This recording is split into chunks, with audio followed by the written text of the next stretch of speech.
اور علماء کو ورثۃ الانبیاء جو کہا گیا وہ کس لحاظ سے کہا گیا کہ انہوں نے اسی شریعت کی میراث کو لوگوں تک پہنچانا ہے.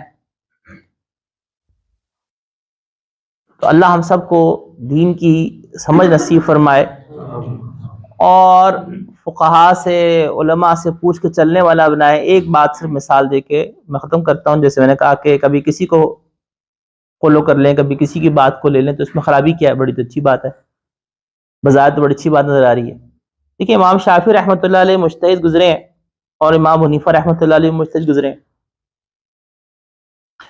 امام شافعی رحمۃ اللہ علیہ کے نزدیک کسی خاتون کو اگر ہاتھ لگ جائے تو وضو ٹوٹ جاتا ہے, لیکن امام شافعی رحمۃ اللہ علیہ کے نزدیک ان کا اجتہاد یہ ہے کہ اگر خون نکلے تو وضو نہیں ٹوٹتا. اور امام حنیفہ رحمۃ اللہ علیہ کے نزدیک یہ ہے کہ خون نکلے تو وضو ٹوٹ جاتا ہے, مگر کسی خاتون کو اگر ہاتھ لگ جائے تو وضو نہیں ٹوٹتا. اب ایک شخص نے وضو کیا, وضو کرنے کے بعد گھر سے نکل رہا تھا, اس کی اماں نے آواز دی میرے پاؤں میں درد ہو رہی ہے, پاؤں دبا دو. اس نے اماں جی کے پاؤں دبا دیے. اب پاؤں دبانے کے بعد نماز کے لیے مسجد گیا, جانے لگا تو راستے میں ٹھوکر لگی, خون نکل گیا. ٹائم کم تھا, جماعت کڑی ہو رہی تھی. اس نے کہا کہ یار آج یوں کرتے ہیں کہ فقہ شافعی پہ عمل کر لیتے ہیں.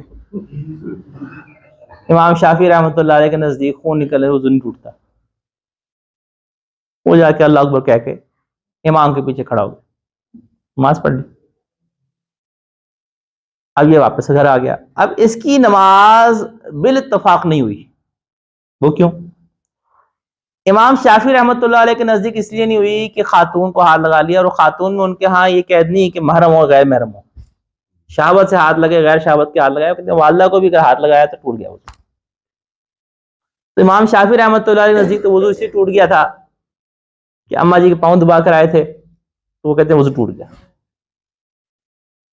اور امام حنیفہ رحمۃ اللہ علیہ کے نزدیک وضو اس لیے ٹوٹ گیا خون نکل گیا. تو گویا کہ اس کا وضو بالاجماع ٹوٹ گیا ہوا تھا.